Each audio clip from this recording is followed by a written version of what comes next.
énoncé du Day 3, jour 3. Donc on était, pour résumer, l'aventure. Donc le jour 1, on est débarqué avec les elfes. Il y avait une répartition de calories, je crois. Ne regardez pas le stream si vous voulez faire le calendrier de l'avant, si vous n'avez pas fait le jour 3, bien sûr. Donc je stream assez tard, donc normalement je pense que la plupart des gens ont fini le jour 3, on ne sait jamais. Donc, premier jour, on avait débarqué, il y avait une histoire de calories, et puis les elfes étaient un peu paniqués parce qu'ils voulaient savoir quel était l'elfe qui portait le plus de calories. Donc là, c'était juste un algo de recherche assez simple. Donc les premiers jours, c'est vraiment des algos basiques, donc un algo de recherche. Et puis la deuxième partie, c'était de trouver les 3 premiers elfes avec le plus de calories et faire la somme. Donc un algo de recherche, juste, on recherche 3 fois, mais cette fois, on ne cherche pas chaque fois le maximum, on cherche le premier maximum, le deuxième maximum et le troisième maximum.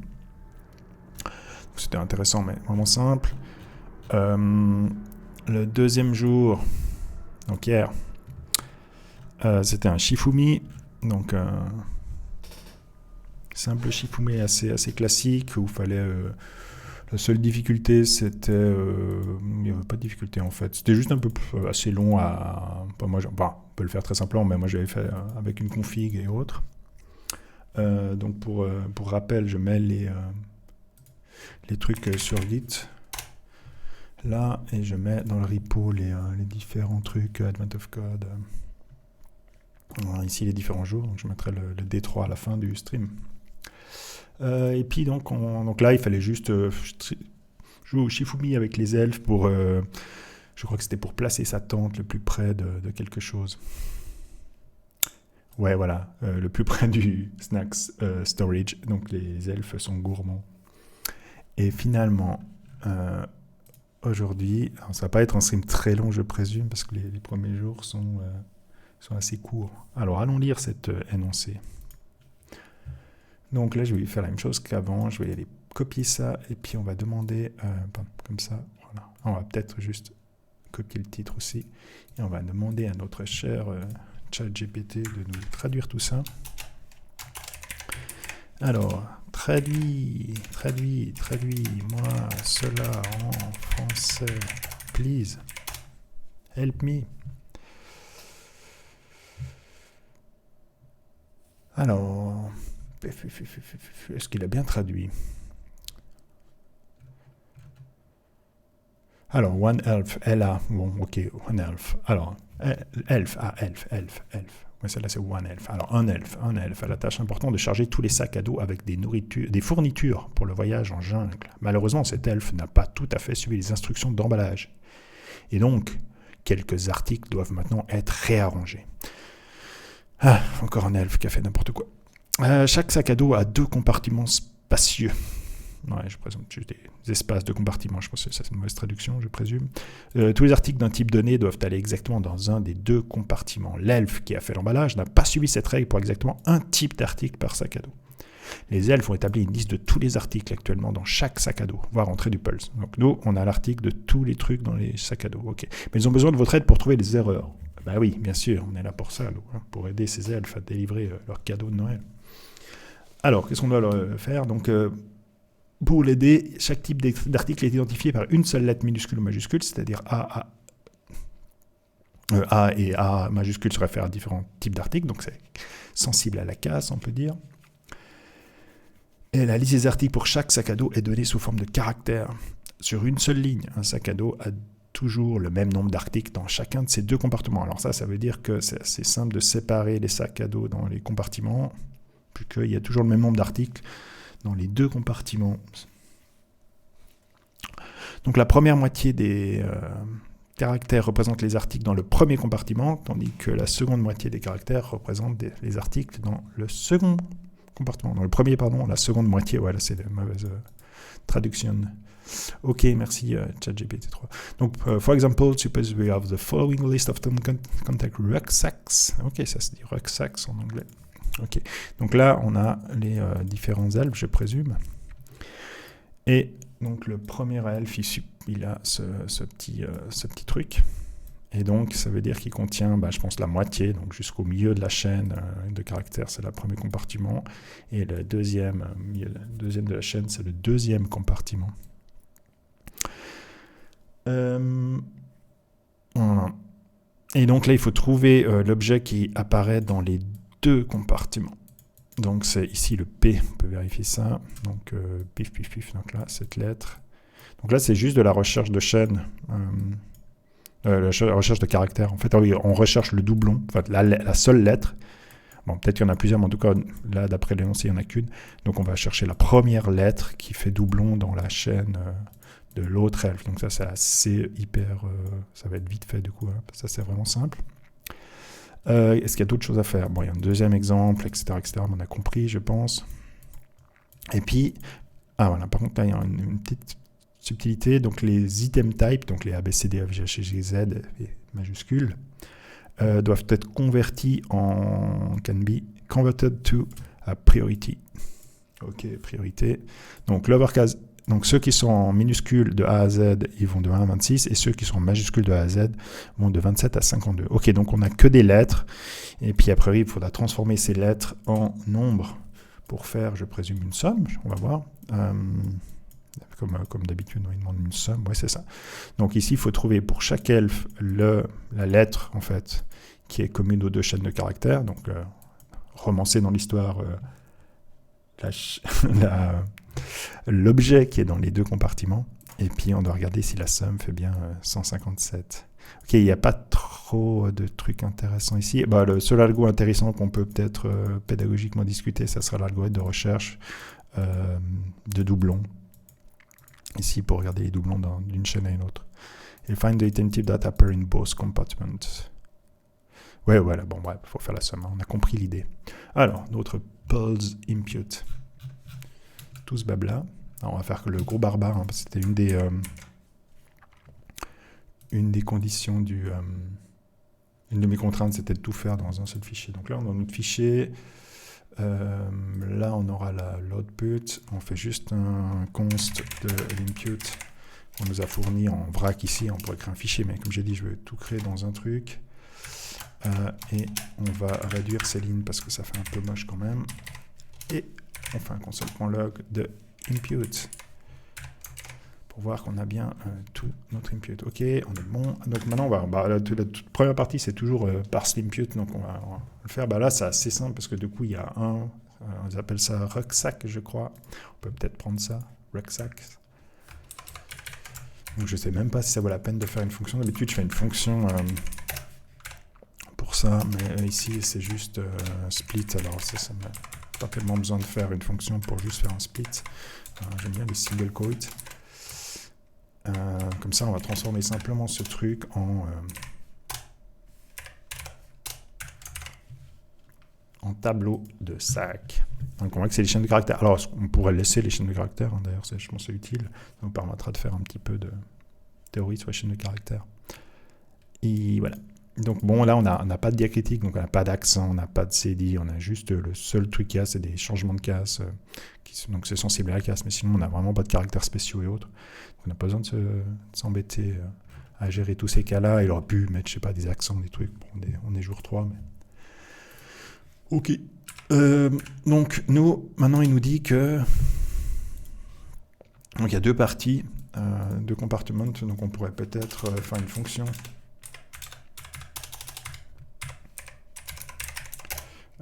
get compartments, je crois.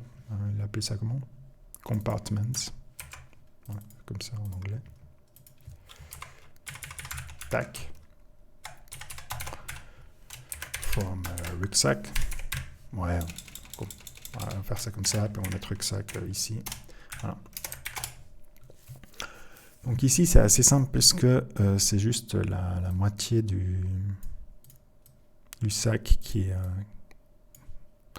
fait, donc on va juste calculer la moitié. En fait, on pourrait faire un map, hein, mais je vais faire un for ici quand même pour développer légèrement cet algo. Donc rucksack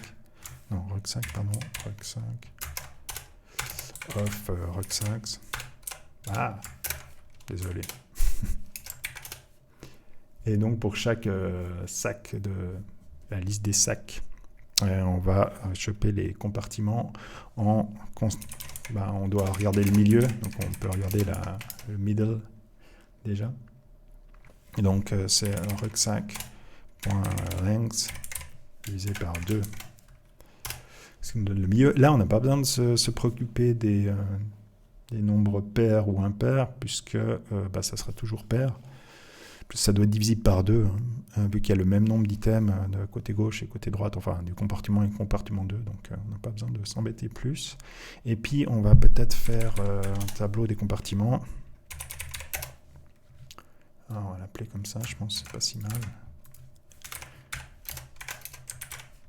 Donc c'est là où un map aurait suffi, bien sûr, mais c'est un peu plus lisible. Après, c'est un des critères que j'avais mis, que ça soit assez facile à lire la solution, donc je préfère faire un peu plus de lignes que d'utiliser des points map, enfin d'utiliser du fonctionnel, du chain ou autre. Donc on a le milieu, et du coup il faut séparer notre chaîne en 2 parties et pêcher ça dans le compartment. Donc on pourrait avoir, on peut appeler compartment 1 et 2 peut-être. Donc le compartiment 1, c'est notre sac. Et puis je crois que c'est slice pour couper quelque chose. Ouais, donc on va de 0 jusqu'à la moitié en fait. Middle, tac, d'autres méthodes, mais... Et puis donc du coup, effectivement, le compartiment 2, de mémoire slice, on peut aussi mettre en nombre négatif. Donc on va aller de la fin jusqu'au milieu. Et puis on va faire un push de ce machin dans compartment.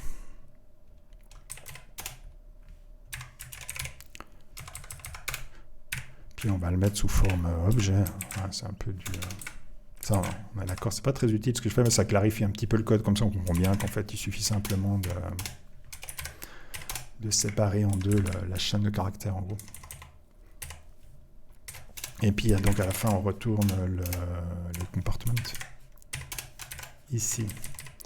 Donc du coup ici on a nos compartments et on va appeler get compartments sur les rucksacks. Ce qui fait qu'ici on peut afficher, pourquoi pas les rucksacks et puis maintenant les compartments. Voilà. Bam. Alors, bam. Donc on a les chaînes et puis ici cette fois on va juste vérifier la première. Bon, déjà elles ont bien la bonne taille, donc ça c'est bon signe. Et LDHV, LDL, DHDT. Et ceci est là-haut. Voilà, il faut que je remonte tout en haut. Donc LDH, VLDL, DHDT et LMH, c'est VG. Allez, G, OK, donc c'est bon. On a bien les 2 compartiments, easy one. Voilà, on peut one-liner ça parce que c'est quand même une seule instruction. OK, voilà. OK, on a les compartiments. Maintenant, on doit trouver dans le compartiment 2 la lettre qui est identique. Donc là, dans celui-là, on pourrait le faire à la main. Pif, pif, pif, pif, pif, pif. Alors, c'est le L. Ah, c'est la première. Je vais pas passer dessus. C'est le L. Et puis, peut-être dans le compartiment 2, pas que ça soit la première. Ça serait plus intéressant que ça soit pas la première. N. Ouais, le N. D'ailleurs, il a dû se faire chier à faire les sets de données. Je pense que c'est plus compliqué dans ces Advent of Code de faire les sets de données, de générer les sets de données pour chaque utilisateur différemment en essayant de trouver les bons sets pour qu'il n'y ait effectivement qu'une seule lettre. Ça serait un truc à faire d'ailleurs. Le reverse Advent of Code. C'est-à-dire, au lieu de résoudre le Advent of Code, il faut générer le set de données. Pour les premiers jours, ça peut être intéressant. Après, ça devient compliqué. On n'a pas le temps, mais pour les premiers jours, ça peut être sympa de faire l'inverse. Ok, donc nous, alors là, comme c'est la seule partie intéressante du truc, on va peut-être faire une fonction qui find a first duplicate. Donc il va chercher le premier duplicate entre 2 chaînes de caractères, puisque c'est cette fonction-là qui est intéressante. Donc elle va recevoir string 1 et string 2. Et on va donc peut-être parcourir la première chaîne. On peut, déjà en fait on n'a pas besoin des doublons. parce que on va pas tester 3 fois le Z. Donc en fait, on va juste récupérer toutes les lettres du compartiment 1 et puis on va parcourir le compartiment 2. On va pas essayer de faire des trucs horribles où on trie ou je sais pas quoi.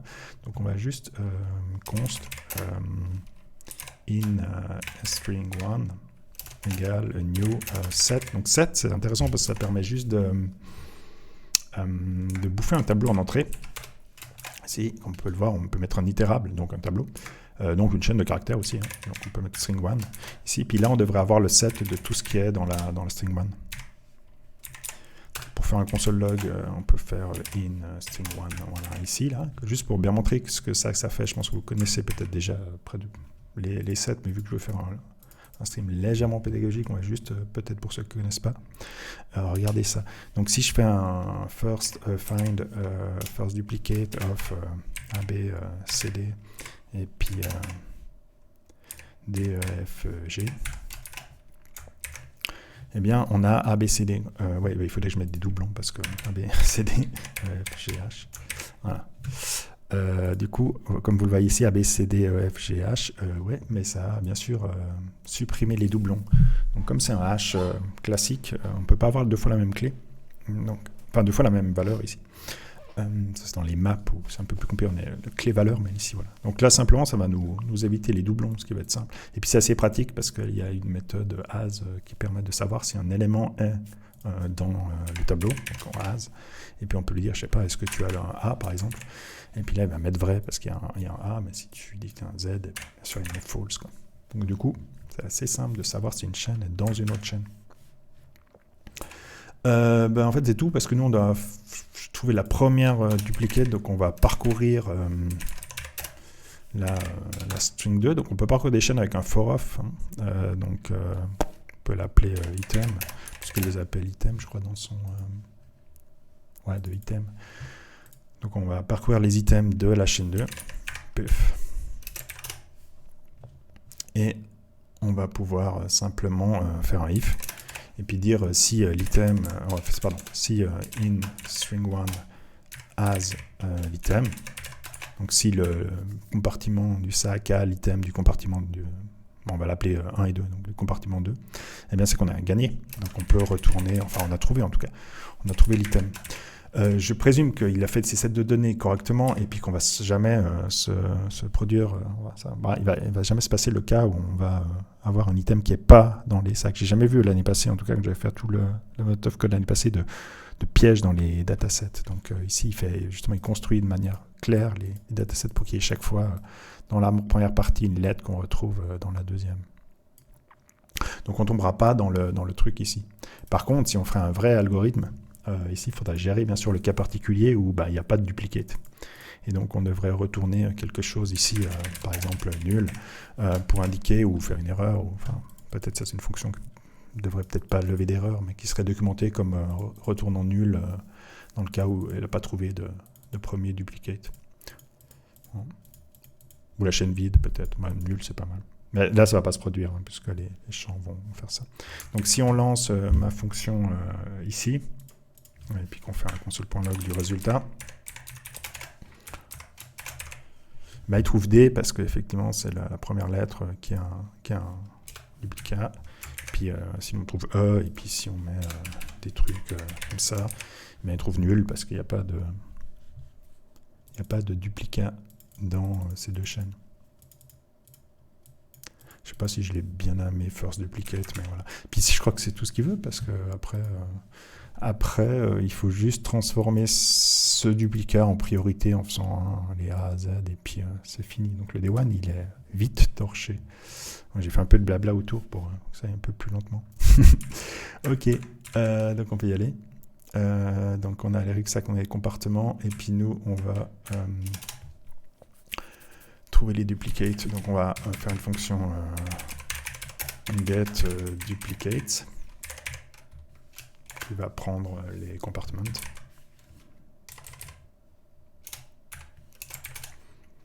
Et qui, on va faire l'iter de nouveau, on va créer un tableau duplicate. Ici, on se préoccupe pas trop de la complexité mémoire, on y va. Et puis, const. Salut Anto. Donc ça va bien. C'est le week-end. Il n'y a pas beaucoup de monde là encore. Ah, il y a des gens qui sont arrivés là depuis. Ouais, c'est top.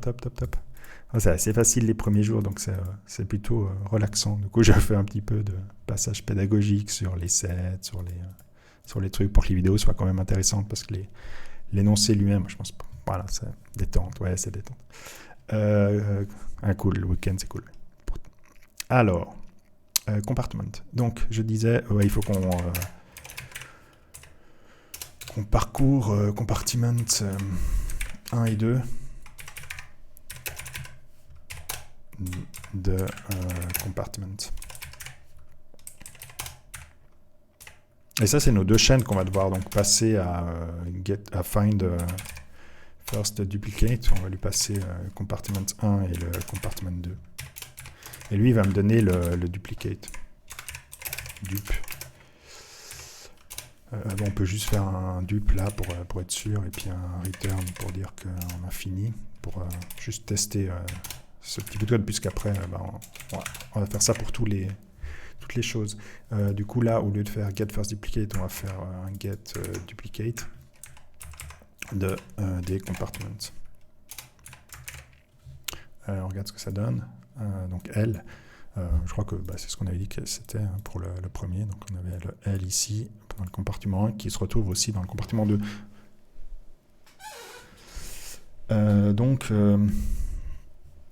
C'est pas très intéressant, donc il faudrait bien regarder le deuxième, parce que là, comme c'est la première lettre, comme j'ai dit, le deuxième, là, c'est le N, c'est un petit peu plus subtil, donc on va regarder que notre algorithme marche bien pour le deuxième. Donc on va en fait faire ça, on va, dans les duplicates, on va push le dup, et on va retourner les duplicates tout à la fin, comme ça on va gérer toutes nos datasets en gros. Du coup, là, on aura toutes les lettres, LN, donc le N est déjà juste. Donc, après, j'ai pas besoin d'aller plus loin, parce que je présume qu'on pourrait vérifier le dernier, mais je présume qu'il n'y a pas de piège dans ces données ou d'erreur, ce genre de choses. Donc, easy. Voilà. Donc, j'ai quand même extrait le first duplicate, parce que comme ça, on a l'algorithme avec le set qui est intéressant. On aurait pu faire, bien sûr, un autre algo ici sans utiliser de set, si on voudrait. On a la puissance du set, donc autant le faire, mais c'est vrai qu'on pourrait aussi s'intéresser comment marche un set, et comment on fait comment on gère des valeurs uniques dans la mémoire. On fera peut-être après si vraiment je finis très tôt. Et maintenant, il faut un résultat. Donc il veut en fait juste, on a des priorités de A à Z, ça va de 1 à 26, et de A majuscule à Z majuscule, ça va de 27 à 52. Donc il faut transformer ce que j'ai là en nombre. Donc on peut faire peut-être une fonction get item priority, voilà, qui chope un item. En fait, c'est une lettre, l'item. Donc, on va mettre une lettre ici, et puis qui va, on peut mettre la 2, soit minuscule, soit majuscule, et puis qui va aller choper la priorité. Donc, soit on peut faire un truc exhaustif, le A vaut 1, le Z vaut 26, mais comme c'est des lettres non diacritiques et autres, et que c'est pas un algo, je crois, super intéressant, on va faire ça, c'est-à-dire qu'on va juste prendre la letter, et puis vous avez un truc qui s'appelle charcode qui vous donne le code ASCII de la spawn chain, donc le code ASCII de la lettre. Donc si on fait ça, juste pour vous montrer, et puis on peut donc, on va essayer de trouver la priorité de la lettre A majuscule qui est qui est 27 par exemple. Donc on va juste faire un console.log de ça, majuscule. Eh bien, on aura une erreur. Console. Où est-ce que j'ai mis un console? Ah, là, ouais, j'ai déjà mis un console.log là. Donc, je vais mettre un return. Je n'avais pas fini ma ligne. Voilà, donc moi je l'ai affiché avant tout le blabla, donc ça serait, c'est pas génial. Du coup, ce que j'ai fait, on va le mettre tout à la fin. Voilà, et on a donc 65. Donc le A, le code ASCII 65. Donc ce qui est assez intéressant, c'est que même dans l'Unicode, même si on est dans l'Unicode, on a la table du code ASCII qui est restée à la base du Unicode. Et là, comme on a que des lettres d'alphabet classiques, on va dire, enfin celui qu'on utilise en tout cas. Et puis du coup, pas de diacritique, pas d'accent, pas de multiplication des lettres, donc on a les mêmes ordres qu'à l'époque du code ASCII, même si on est en Unicode.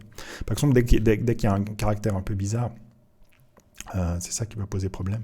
Donc si je mets ici un truc, je sais pas, Unicode pou, voilà. Alors, si on prend ce truc là, on veut pas, voilà, oui, copier, voilà. Ce qui va se passer, voilà, c'est vous allez avoir je présume que le premier code, ouais, je ne sais pas d'ailleurs s'il y a un truc JS qui permet d'avoir les code points, JS get code point. Je crois qu'il y a un truc, ouais, get Unicode code point. Non, je vais MDN, j'aurais dû mettre MDN, ça aurait été plus simple. Ouais, from code point, alors ça c'est l'inverse. Et puis je pense qu'il y a get code point aussi. Et voilà, donc on aurait pu avoir on va mettre MDN dans la recherche, ça va donner les meilleurs résultats. MDN, tac, puf, et puis code point at, voilà, donc c'est la même chose, mais avec le code point at. Puis là on voit que pour les emojis, ça nous donne dans cette icône le code point at one. Donc du coup, on pourrait aussi travailler avec le code point. Ce qui n'est pas du tout le cas ici, hein. Je dis ça juste pour faire du blabla. Mais donc faites attention dans les caractères spéciaux. Voilà, ça, ce machin, il est codé sur plusieurs... on peut le faire avec mon console, ça sera peut-être plus simple. Donc ce machin-là, pardon, ce pou. Voilà. Et bien, si vous faites un point length, c'est un GTH, il fait 2. Hein. Donc si on fait char code at 0, et puis si on fait char code at 1, comme vous voyez, il est bien composé de deux codes. C'est intéressant, des fois on passe à côté de ça. Ok. Non, bon, ça pour faire un peu durer le day1, le day3, pardon. Donc là, on a le code. Et puis nous, on voulait, si on met un majuscule, choper le... Ah, pardon. Donc nous, on n'a pas besoin de se poser cette question ici. Hein, mais... Donc on veut que ça donne 27. Donc en fait, comme ça donne... si je sauve... comme ça donne 65, on doit juste mettre ça moins quelque chose. Donc on va mettre ça moins sub, et puis on va mettre const sub, puisqu'il y aura un sub différent pour les majuscules et les minuscules. Donc on va juste regarder que la lettre est plus grande que Z. Donc dans le code ASCII, les lettres minuscules sont après les majuscules. Donc là, il y aura un truc à voir. Je crois que les minuscules, c'est vers 98, je crois. On va regarder. Et puis les majuscules, donc on veut que ça soit 27. Donc on va faire moins 28. C'est ça. On va juste regarder si c'est juste 38. Ah, 27. Ouais, on voulait que le A majuscule soit à 27. Donc du coup, on va juste tester toutes le Z, qui devrait être 52, voilà. Et puis la même chose pour le A et le Z minuscule, qui devrait être 0 et 25. Là, c'est pas juste, du coup, ici c'est 96, puisque je crois que ça commence à 1 dans son énoncé. Ouais, c'est ça, 1, 26 et 27, 52. Donc là, on a testé AZ, comme il a dit. Comme les lettres se suivent, on n'a pas besoin de faire beaucoup plus. Donc on a la priorité. Et donc là, on a les dup. Je crois qu'on a fini la première partie du coup. Const dup égale get duplicate. Enfin, on peut l'appeler duplicate, ça sera plus parlant. Pour ceux qui liront le code sur le GitHub, sur le repo. Et puis, du coup, on n'a plus qu'à faire get item priority. Donc on pourrait faire priority. Voilà.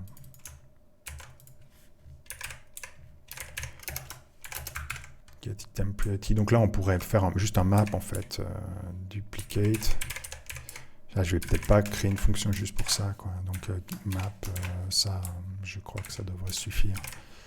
Donc ça va traduire nos duplicates en priorities. Paf. Voilà. Donc 38, on va juste vérifier, c'est L. Il faudrait trouver un A ou un Z, ce sera plus simple. Là, il y a un Z majuscule ici. Puis, moi, je sais pas où il est là, du coup. Mais ça devrait jouer, quoi. Donc on a bien transformé en tout cas nos lettres en trucs. Alors, bah, le mieux c'est de tester, hein, parce qu'après il veut juste qu'on fasse la somme. Donc on fait un console.log de la somme. Donc priorities.reduce priorities 1, priorities 2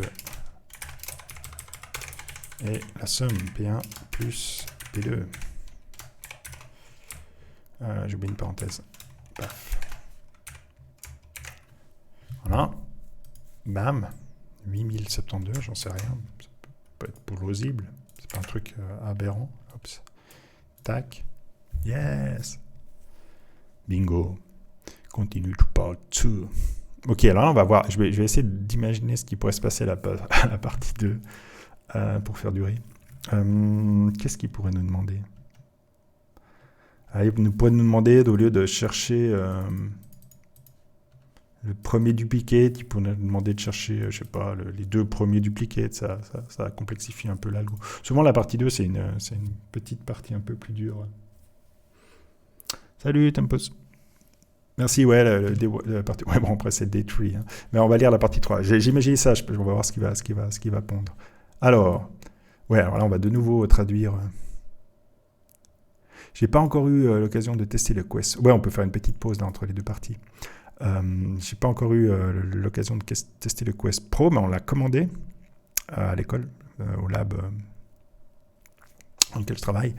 Et ouais, j'ai lu quelques retours comme quoi c'était vraiment cool, mais je te dirai plus en détail quand je l'aurai testé moi-même, ça sera plus sympa. Et j'ai mon cours de réalité virtuelle que je donne là qui commence février, je crois.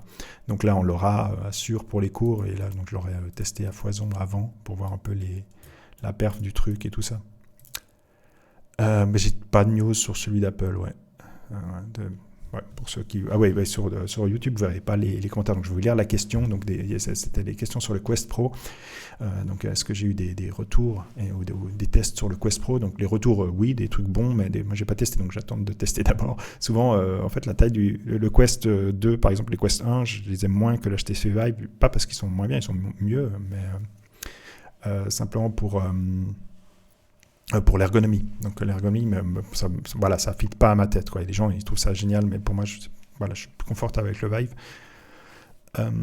J'ai pas testé l'index encore. Et puis ouais, sur YouTube, je remets les VOD en fait sur YouTube. Voilà, j'ai pas envie de les laisser sur Twitch, alors je vais les mettre là-bas. Et ok. Donc tu as le Day 1, le Day 2, ouais, les 2 premiers jours sont dessus, et puis ouais, tu peux les regarder. Enfin, j'ai mis sur ouais, je t'ai mis sur ton Discord en fait. Mis sur le Discord en tour par le web. Voilà. Tu peux aller dessus. C'est un super Discord. On fait ta pub, je crois. Ok. Donc on va se lancer sur le Day 2. Mais je te ferai des retours dès que j'ai le feedback sur le... Ouais, un gars bien, il paraît. Ouais, il a... Ouais, super. Alors on y va. On va faire traduire ces textes comme l'autre fois par l'IA pour voir s'il arrive à traduire correctement là. Ces trucs-là. Ok, et puis, paf. Alors, comme vous finissez d'identifier les articles mal placés, les elfes viennent à vous avec un autre problème. Et les elfes, franchement, les elfes, mais arrêtez, quoi. Mais concentrez-vous. Alors, pour des raisons de sécurité, les elfes sont divisés en groupes de 3. Ah bah voilà, toi, ça c'est déjà le Père Noël qui n'a pas confiance, quoi. En fait, il les a... Oui, bien sûr. Ouais, j'ai dit, en fait, un des trucs, c'est de ne pas utiliser, j'ai désactivé Copilot et tout ça. Oui, on peut lui demander, là, de résoudre le problème. On peut aussi aller voir les solutions des autres. Mais là, bon, voilà, non, c'est pas l'idée. Alors, donc, vous voyez que le Père Noël, je reviens sur mon petit truc, il n'a pas confiance en ses elfes. Hein, il fait des groupes de 3 pour qu'ils s'autofliquent. C'est un petit peu, voilà, il sait qu'il ne peut pas tout gérer, donc il fait des petits groupes. Hein. Chaque elfe porte un badge. Par contre, il est bien organisé. Hein, il file des badges et tout. Pour plus d'efficacité au sein du groupe de 3 elfes, le badge est le seul type d'article transporté par les 3 elfes. Ok, donc ça, c'est pas très clair. C'est-à-dire que ouais, il y a un type d'article qui est transformé par les 3 elfes. Voilà, c'est ça. C'est-à-dire que si le badge... Ouais, bon, il explique. Ok, d'un groupe est du type d'article B. Alors, les 3 elfes auront du type d'article B quelque part dans leur sac à dos. Et au plus, 2 des elfes porteront un autre type d'article. Ça, c'est pas très clair, mais en tout cas, ouais, ça c'est plus clair. Donc tout le monde, si tout le monde a du badge B, ben, tout le monde a du B, quoi. Au moins un dans son sac à dos. Le problème, voilà, c'est que quelqu'un a oublié de mettre la nouvelle étiquette d'authenticité de cette année sur les badges. Il n'a pas collé, quoi. Alors tous les badges doivent être sortis des sacs à dos pour que les nouvelles étiquettes d'authenticité puissent être attachées. Il a une bonne imagination, Eric Wastel, je crois, qui s'appelle le créateur de Advent of Code. En outre, personne n'a noté de quel type d'article correspond au badge de chaque groupe. Bah, bien sûr. Hein. Donc la seule façon de savoir de quel type d'article est le bon, c'est de trouver le type d'article qui est commun à tous les 3 elfes. En fait, c'est exactement la même chose qu'avant, sauf qu'au lieu de faire sur 2 elfes, enfin sur 2 chaînes de caractères, on va le faire sur 3 elfes. Avant, on le faisait entre 2 compartiments. Donc c'est souvent ça, hein. C'est souvent le day, la part 2, exactement la même chose. Enfin, très proche de la part 1. Pour ça que c'est quand même 2 questions du même énoncé. Donc on peut directement se lancer, on peut quand même lire l'exemple si vous voulez en anglais. Donc là il y a un exemple des 3 elfes. Donc il n'y a plus les compartiments, hein. Donc c'est vraiment l'entièreté du sac, si j'ai bien compris, ouais c'est ça. Donc là lui c'est 3 elfes et 3 elfes. Donc dans l'entrée c'est 3 par 3, donc il faudra juste lire les entrées 3 par 3. Je vais peut-être la rusher un peu plus, la partie 2. Et puis parce qu'elle n'est pas... Ouais, il y a juste la petite partie où... voilà. Donc en gros on doit trouver le R ici, parce que c'est, je présume, la seule lettre... Salut Fen, tu as fait déjà ton Détroit, hein, parce que si tu viens ici... Fen qui s'est mis aussi, je crois, à l'Advent of Code. Oui, cool, ok, là toi on est à la partie 2, donc je disais la partie 2 est hyper simple, que c'est la même chose que la partie 1, sauf que c'est sur 3 chaînes au lieu de le faire sur 2 chaînes. Alors moi j'ai pas si bien codé, parce que moi j'ai fait mon find duplicate sur 2 chaînes, donc du coup, t'as fait un truc immonde, mais c'est pas grave, du moment que t'as réussi. Une bête immonde. Ouais. Voilà. Donc en gros là, ouais, on y va, quoi. On a compris ce qu'il faut faire, puis je pense qu'après il faut transformer ça en priorité, voilà, et faire la somme des priorités. Donc en gros, ça c'était la partie 1, part 1, et du coup la part 2, c'est exactement la même chose, sauf qu'en fait notre fonction ici, alors ça c'est un peu chiant, il n'y a pas de surcharge de fonction en JavaScript, c'est-à-dire qu'on ne peut pas faire ça. Et puis en fait appeler, il ne va pas appeler automatiquement la bonne méthode en fonction des nombres de paramètres, ce qui aurait été cool.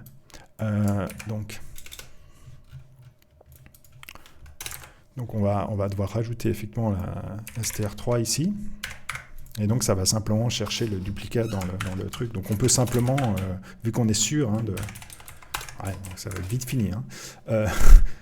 Si on veut être sûr qu'elle soit dans 1, 2 et 3, là on parcourt la chaîne 3, et puis on va regarder s'il est dans le set 1 et dans le set 2, quoi, en gros. Donc il faut mettre un « et ». Et on a fini des partie 2, je crois. Voilà, ouais. Je crois pas qu'il y ait... voilà. Ah oui, il y a aussi il faut juste filer les bonnes 3 chaînes ici à get first duplicate ici. Donc là, c'est elf 1, elf 2 et elf 3. J'ai fait exprès de ne pas mettre elf, hein, parce que c'est des... T'as 3 boucles pour trouver la lettre commune. Heureusement que les données ne sont pas d'une taille dégueu. Yes. Sinon, c'est la merde. Voilà, t'as été automodéré par le bot. Parce que c'est de la merde. Mais ça ira, ça passera sur YouTube aussi. Je ne vais pas mettre pour les enfants. Donc, on va... je crois que... Ouais, voilà, je pense qu'on peut rusher. Donc, on a dit, ouais, le seul truc, c'est que les rucksacks, ici, on peut les garder, mais on va les parcourir par 3. Est-ce que je fais une fonction pour ça? Non, on va faire un peu plus de trash code ici. Donc for, on va mettre un for of paf, de rucksacks. Voilà. Donc là on a nos trucs. Ah non, on va faire carrément un for classique. Let égale 0, i plus petit, pardon, point virgule. Donc là il fait un peu de bruit, désolé. Rucksacks.length. Et de nouveau, on n'a pas besoin de se faire chier, plus égale 3, puisque, comme je vous ai dit, c'est un peu la particularité de l'Advent of Code, vous n'avez pas besoin de vérifier, par exemple là, ça ne marcherait pas, ce que je fais là, pour parcourir les rucksacks si ce n'est pas un multiple de 3. Mais vous savez que c'est un multiple de 3 parce qu'il a préparé ses datasets correctement. Sinon, effectivement, si vous faites ça, peut-être qu'il n'y a pas un groupe de 3 elfes à la fin parce qu'ils ne sont pas un multiple de 3 du nombre d'elfes. Donc on sait que le Père Noël, désormais, hein, sachez-le, chaque année, se balade avec un nombre d'elfes multiple de 3. Pour le prouver, on pourrait compter le nombre de lignes qu'il y a là-dedans. On peut faire un nouveau fichier. Tac, là, je fais vraiment perdre un peu de temps. Paf. Et vous voyez qu'il y a 300 lignes. Donc, c'est effectivement un multiple de 3. Donc, vous n'avez pas besoin de vérifier que c'est multiple de 3 ici. Donc, comment c'est ça? On peut faire l'elf 1, l'elf 2 et l'elf 3. Donc, vu que c'est ruxax i, ruxax i plus 1, et puis ruxax i plus 2. Ouais, toi aussi, ouais, c'est ce que j'ai dit. En fait, moi, comme j'ai fait celui de l'année passée, effectivement, tu n'as pas besoin de vérifier les erreurs. Donc, comme là, voilà, j'ai retourné nul si on n'a pas trouvé de duplicate, mais en fait, il y aura toujours un item qui est commun aux 3 groupes. C'est pour ça que je disais, c'est peut-être presque plus intéressant à coder la partie qui génère le dataset de données, qui est là, celui-là, là, que de résoudre l'exercice pour les premiers jours. Mais voilà, c'est vrai que j'ai jamais tenté, mais ça on pourrait faire, en fait, comme tout le monde fait l'advent of code, je pense qu'un truc qui marche bien, c'est le reverse advent of code. C'est-à-dire que tu dois générer le set de data. Et je pense que le gars qui fait le advent of code, il se fait beaucoup plus chier à... Ouais, déjà, il est superbes énigmes, mais il se fait vraiment pas mal de taf sur la génération du dataset. Et je pense que ça devrait être un reverse advent of code. On pourrait proposer aux gars que les gens essaient de pondre ça. Donc du coup, on va juste... ça va être notre dupe. Et donc, donc là, comme j'ai dit, on ne peut pas nommer notre fonction avec la femme duplicate tree string. Ok, donc on va... on a un petit nommage qu'on aurait pu améliorer. Hein. Ma ligne est un petit peu longue. Donc là, on a le dupe. Et puis maintenant, on a déjà les priorités. Alors, MemDer, on le fait en novembre, comme ça, après on peut générer les données des problèmes du vrai advent of code. Yes. Il faudra remonter dans le temps pour ça, oui. Pour pouvoir le faire en novembre. Ok, on a fini. Donc là, ça va nous donner les priorities, les duplicates. En fait, je vais enlever le const là-haut. Faire un peu barbare. Donc moi, je fais tout dans un fichier. Normalement, on devrait... comme ça, et puis duplicates.push dup, et puis on fait un petit console.log de ça quand même pour vérifier avant de faire la somme. Oups, pardon. J'ai sauvé, voilà, paf, voilà. Donc déjà, c'est bien, bon signe qu'il y ait 100, vu que c'est des groupes de 3. Et donc, il semblerait que ça soit le W qui soit dans les 3 premiers.